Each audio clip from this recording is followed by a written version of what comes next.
আজকে ইজতেমার মাঠে গেছে আর একটা জিনিস ভাবতাছি যে এই যে এত লক্ষ লক্ষ মানুষ, এই লক্ষ লক্ষ মানুষের ভিতরে কেউ যদি বিধর্মী নিয়ে কোনো কথাবার্তা কয় তাইলে হয়তো সে বিভিন্ন তর্কের মধ্যে পড়বো কিংবা ঝামেলার মধ্যে পড়বো বা মাইরও খাইতে পারে। এটাই স্বাভাবিক। তো আমার প্রশ্নটা সেটা না, আমার প্রশ্ন হয়েছে কোন জায়গায়, যে আজকে এত লক্ষ লক্ষ মানুষের ভিতরে কেউ যদি বিধর্মী কোনো মতবাদ নিয়ে প্রশ্ন তোলে হয়তো এখানে দাঙ্গা হাঙ্গামা বা ঝামেলা হইতেই পারে। কিন্তু মূল টপিকটা হয়েছে এখানেই, যে আমাদের বাবরি মসজিদ যখন যখন বাবরি মসজিদ ভাঙা হয়েছিল তখন কিন্তু হিন্দুরা সংখ্যাগরিষ্ঠ বেশি ছিল।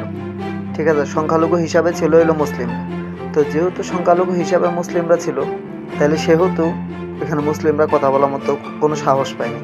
তাহলে আজকে বাংলাদেশে যে গুজবগুলো ছড়াইতেছে যে সংখ্যালঘু হিন্দুদের উপর অত্যাচার হইতেছে, এটা হইতেছে সেটা হইতেছে, আরে ভাই তোমরা তো গুজবে কান দেয়া তোমরা এত লাফাইতেছো, কথাটা বোঝো না? কিন্তু আমাকে বাবরি মসজিদ যখন ভাঙা হয়েছিল তখন তো আমরা কোনো শব্দ করিনি, তাহলে তোমরা আজকে এত গুজবে কান দেয়া লাফাইতেছো কেন?